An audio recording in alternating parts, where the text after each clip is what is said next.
প্যাকটা একটু রেডি করে নিচ্ছি। এটা আমি আগের দিন রাতে একটু ভিডিও ক্লিপ নিয়েছিলাম। হেয়ার প্যাকটা দেখে নিশ্চয়ই বুঝতে পারছেন এটা কি হতে পারে। এটা নূপুর হেনা। এটা আমি প্রায় মাঝে মধ্যে দিই, কিন্তু এই ইদানিং বেশ কিছুদিন হলো আমার দেওয়া হয়নি। তাই আগের দিন রাতে একটু চিনি ছাড়া চা পাতা দিয়ে পানিটাকে খুব ভালো করে ফুটিয়ে নিয়েছি। তারপরে সেই পানিটা দিয়েই আমি হেনা নূপুরটা খুব ভালো করে গুলে নিয়েছি। আর দিয়েছি ছোটো চামচের 2 চামচ কফি গুঁড়োটাকে দিয়ে খুব ভালো করে আমি ফাটিয়ে নিচ্ছি। তারপরে এটাকে আমি ওভারনাইটের জন্য ছেড়ে দেব। কাল সকালে এতে আরও কিছু অ্যাড করব। তারপরে এটাকে আমি মাথায় দেব। মাথায় দিয়ে 1 ঘন্টা মতন রেখে তারপরে ভালো করে চুলটাকে আমি ধুয়ে নেব।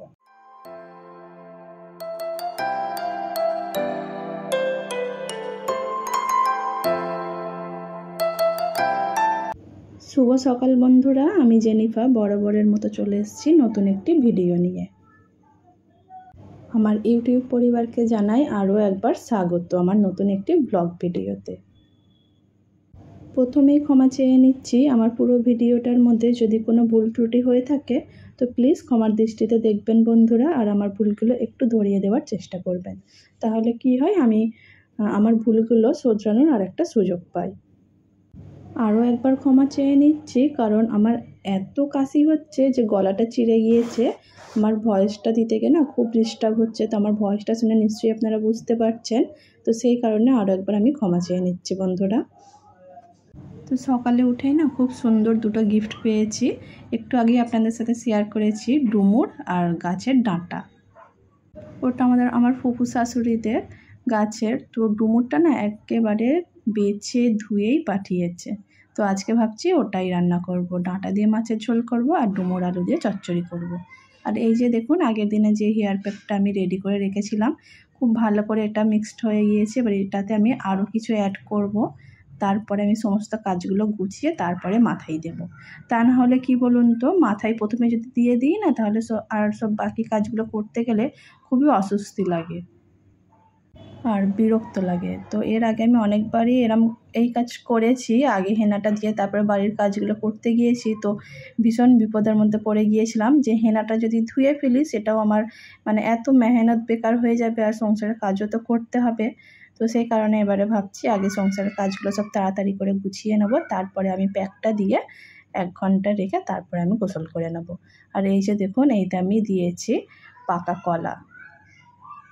পাকা কলাটা কিন্তু আমি এই প্রথমবার দিয়েছি। আমি অনেক দিন আগেই শুনেছিলাম পাকা কলা চুলের জন্য কিন্তু খুবই উপকারী। তো আমি এর আগে কোনো দিন দেওয়া হয়নি, তো আজকে দিয়েছি। যেহেতু রমজান মাস সবারই ঘরে কম বেশি কলা থাকে, আর আমি আজকে কলা দেওয়ার মেন কারণটা যেটা হচ্ছে, কলা যদি একটু বেশি পেকে যায় তো আমার বাড়িতে কেউই খাবে না, সেটা ফেলে দিতে হয়। তো সেটাই আমি ভেবে আমি মেন উদ্দেশ্য আমার কলাটা যখন পেকে গিয়েছিল তখনই আমি রাতে ভেবেছিলাম আগের দিন ইফতারে যে কলা যেহেতু এত পেকে গিয়েছে অন্যান্য সময় তো ফেলে দিতে হয়, আর হেনা নূপুর আমার বাড়িতে আসে, তো এটা আমি রাতে রেডি করে নেব, কালকে হেনাটা দিয়ে নেব।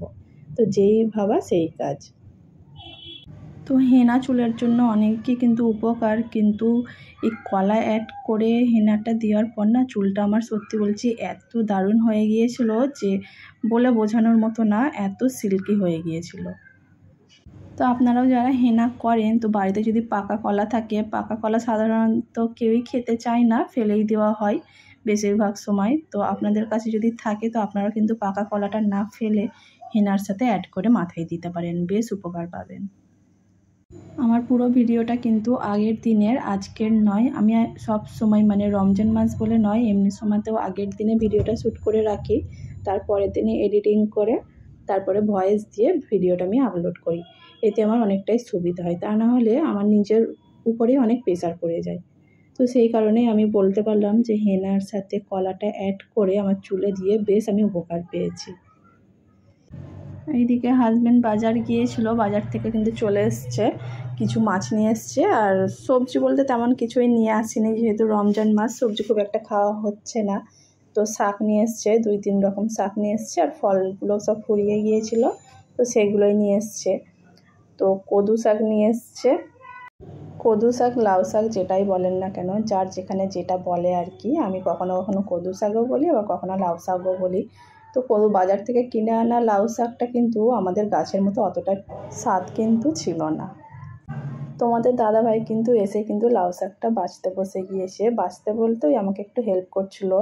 আমি তো এত ফল মানে সবজি শাক এগুলো দেখেই মানে মাথায় হাত যে কখন গোছাবো, কখন শাক বাছবো।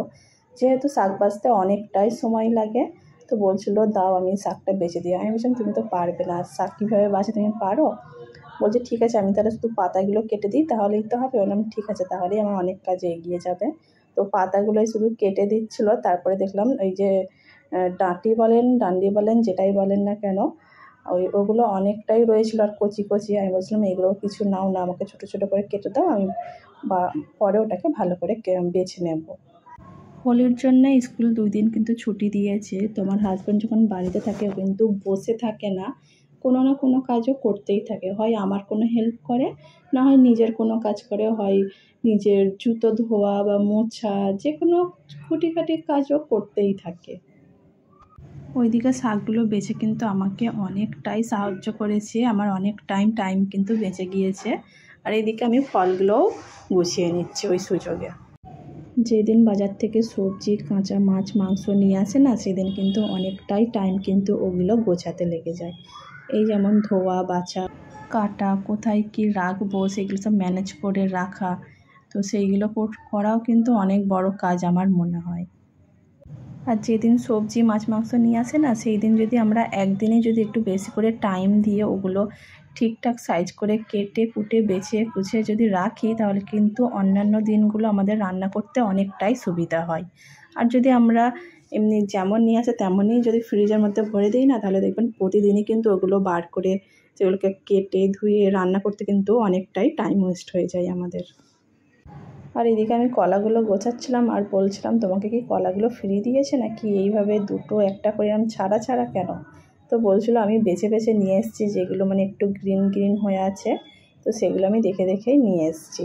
তা নাহলে কলা কি বলুন তো, একদম মানে একদিনের বেশি যদি 2 দিন থাকে না, তো একদম পেকে যায়। আর আমাদের তো একটু যদি পেকে যায় তো কেউই খেতে চায় না। আর অন্যের কথা কি বলবো, আমি নিজেই খেতে পারি না। শুধুই যে আমি ফলগুলো গোছাচ্ছিলাম তা কিন্তু নয়, এর মাঝে মধ্যে কিন্তু আমি রান্নাটাও সেরে ফেলেছি। ওই যে একটু আগে আপনাদের বললাম না, ডাঁটা দিয়ে মাছের ঝোল করব আর ডুমুর আলু চচ্চড়ি করব। আজকে ব্যাস এই দুটোই করব, কারণ আজকে ইফতারির আয়োজনটা একটু অন্যরকম। আর এই যে দেখুন আনারসটা কিন্তু শুধু আমিই আনতে বলেছিলাম, আর আমাকেই খেতে হবে, আর কেউই খাবে না আনারস। আনাম তো খাই না, ও তো শুধু আপেল আর একটু বেদানাটা খায়। আর কলা দিলে কিন্তু ওকে ভুজিয়া দিতে হবে, তা নাহলে কিন্তু শুধু কলাও খাবে না। আর হাজব্যান্ডও বললো যে আমি আনারস খাবো না, তার নাকি গলা চুলকায়। তো ভাবলাম ঠিক আছে, তাহলে আমাকে যেখানে একাই খেতে হবে, তাহলে আমি আমার মতন করে অল্প করে একটু কাটি। আর আনারস কাটতে গিয়ে না আমার আনারসের একটা গল্প মনে পড়ে গেল।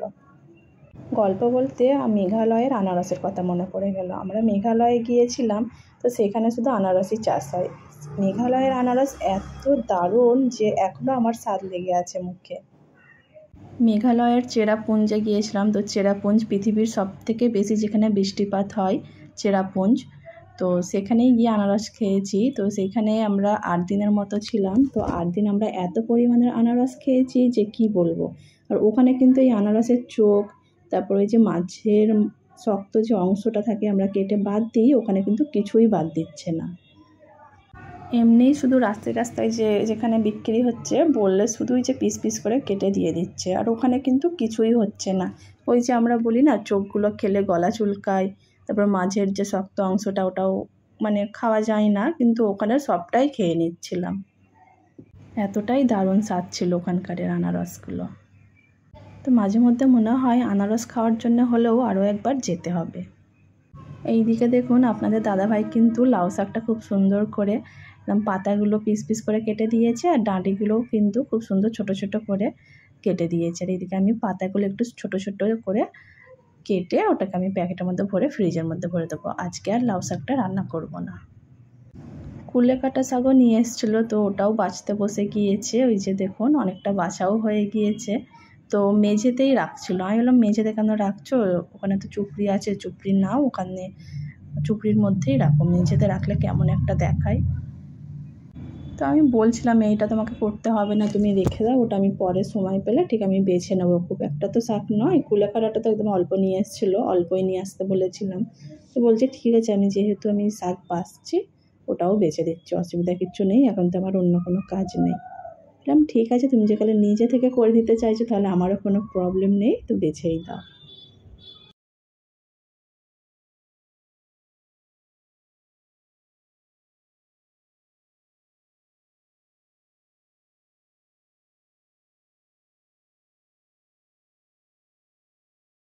একটু আগেই আপনাদেরকে আমি বলেছিলাম আজকের ইফতারের আইটেমটা একটু অন্যরকম।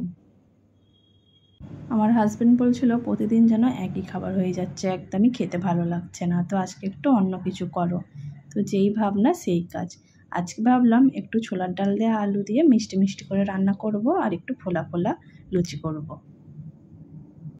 সত্যি প্রতিদিন কি ওই তেলে ভাজা, দই চিড়ে, ফলের স্যালাড এইগুলো কি ভালো লাগে? তাই ভাবলাম আজকে অন্য কিছু করি। আমারও কিন্তু ভালো লাগছিল না, প্রতিদিন ওই একই খাবার, হয় দই চিড়ে, না হয় ফলের স্যালাড, না হয় তেলে ভাজা, এই তিনটেই হচ্ছিলো। আজকে ভাবলাম একটু অন্যরকম করি। দেখতে দেখতে আমরা 14টা রহমতের দিন পার করে ফেললাম। ওদিকে রান্নাবান্না প্রায় আমার শেষের দিকে। তারপর ময়দাটা কিন্তু একটু মেখে রাখছিলাম। আসলে কি বলুন তো, ময়দা কিন্তু আগে থেকে একটু না মাখিয়ে রাখলে না একদম শক্ত শক্ত হয়, মানে লুচি বা পরোটা যাই বলেন না কেন একদমই সফট হয় না। তাই ভাবলাম রান্না যেহেতু হয়ে গেছে ময়দাটা একটু মেখেই রেখে দিই।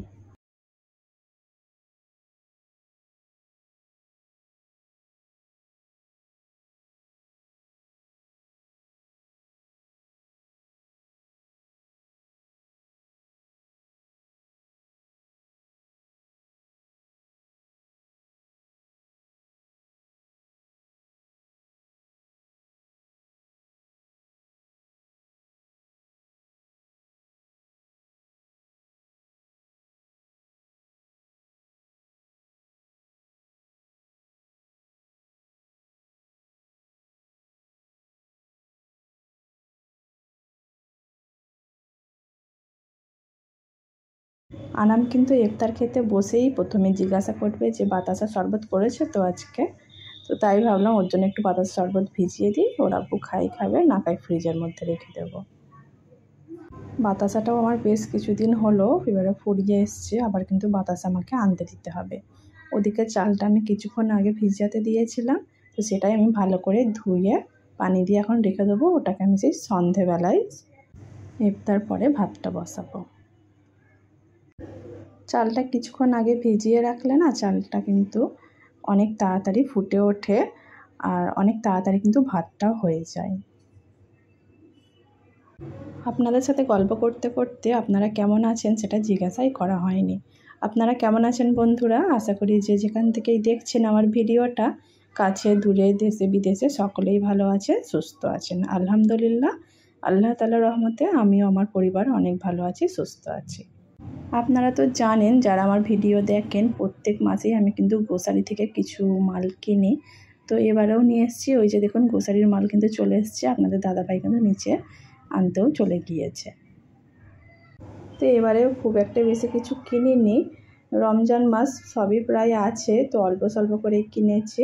এই যে দেখুন নিয়ে চলেও এসছে, তো আমি ভাবছিলাম এখনই ওটাকে ভিডিও করে রাখবো, কিন্তু আপনাদের দাদাভাই বললো ছাড়ো পরে করবে, এখন দুপুরবেলা একটু রেস্ট নাও, সে সন্ধ্যা পরে করবে। দুপুরে লম্বা একটা ঘুম দিয়েছিলাম, এখন ইফতারির টাইম প্রায় হয়েই এসছে, এবার আমি চলে এসেছি রান্নাঘরে ইফতারের আয়োজন করতে। ওই যে রান্নার পরে ময়দাটা আমি মেখে রেখেছিলাম, তো খুব সুন্দর সফট হয়ে আছে, তো আরও একবার আমি হাত দিয়ে ভালো করে ছেনে নিচ্ছি, তারপরে ওটাকে লেচি কেটে আমি লুচি করে নেব।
ইফতারিতে মিষ্টি মিষ্টি করে ছোলার ডাল রান্না আর ফুলকো লুচি পেয়ে সবাই তো মহা খুশি।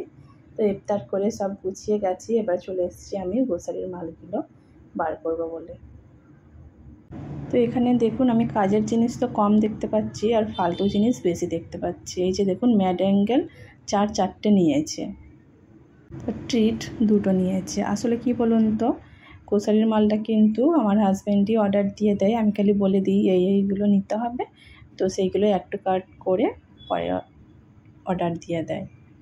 তার বাইরে আর কি যে অ্যাড টু কার্ট করে তো সেটা তো আমার আর দেখা হয় না, চেকও করা হয় না। তারপরে মেয়ে যেটাই আবদার করে তো সেগুলো অ্যাড টু কার্ট করে দেয়। তাই আমি বলছিলাম যে এইগুলো নিয়েছো খুব ভালো করেছো, কিন্তু আনামকে কিন্তু একবারে দেখাবে না, তোকে আমি মাঝে মধ্যে একটা করে বার করে দেবো। এবারে খুবই অল্প জিনিস নিয়েছি, যেহেতু আগের সবই প্রায় আছে, ঘি আছে, চিলি ফ্লেক্স আছে, তো তেলও আমার একটা করে এক্সট্রা আছে, তো সেই কারণে একটা করেই নিয়েছি। হেলদি অ্যান্ড টেস্টির সর্ষের তেলটা নিয়েছি আর সানফ্লাওয়ারের রিফাইন তেলটা নিয়েছি। বাটারটা আমার দরকার ছিল, বাটার ফুরিয়ে গিয়েছে, কিন্তু বাটারটা আর পেলাম না, ওটা বাইরের দোকান থেকে নিতে হবে। এরই মাঝে আরও একটা পার্সেল চলে এসছে, যেটা কিছুদিন আগেই অর্ডার দিয়েছিলাম, আসার কথা কিন্তু আরও 2-4 দিন পরে, সেটা কিন্তু হুট করেই আজকে মেসেজ দেখতে পেলাম আজকেই আপনার পার্সেলটা ডেলিভারি হয়ে যাবে। তো ভালোই হলো, সেটাও ভাবলাম আপনার সাথে একটু শেয়ার করি। এই যে দেখুন 4 মিল্টনের বোতলগুলো যেমন দেখে অর্ডার দিয়েছিলাম তেমনই এসছে, কিন্তু 4টে বোতলের মধ্যে 2 করে 2 রকমের এসছে। এই যে দেখুন এই ইয়েলো কালারটাই কিন্তু আমি দেখে অর্ডার দিয়েছিলাম, কিন্তু পাশের যে ফুল ছাপাটা ওটা চলে এসছে, ওইটা 2 এসছে, আর এই ইয়েলো কালার যেটা আমি অর্ডার দিয়েছিলাম সেটা 2 এসছে। সে যেমনই হোক বোতলগুলো কিন্তু ভালোই লাগছিল, খারাপ নয়। আসলে আগের বোতলগুলো না প্রায় 6 মাস পার হয়ে গিয়েছে, আর কি বলুন তো, প্লাস্টিকের বোতল 6 মাসের বেশি কিন্তু ইউজ করা একদমই ভালো নয়। তাই ভাবলাম আগেরগুলো চেঞ্জ করে নতুন কিছু বোতল নিয়ে নিই। তো আজকে এতটাই বন্ধুরা, আবার দেখা হবে পরবর্তী ভিডিওতে। সবাই ভালো থাকবেন, সুস্থ থাকবেন, আর প্লিজ আমার ভিডিওটা স্কিপ না করে পুরো দেখার রিকোয়েস্ট রইল আমার সকল বন্ধুদের। আর আমার সকল বন্ধুদের জন্য রইল আমার তরফ থেকে অনেক অনেক ভালোবাসা এবং দোয়া, আর আমার জন্য কিন্তু দোয়া করতে ভুলবেন না বন্ধুরা।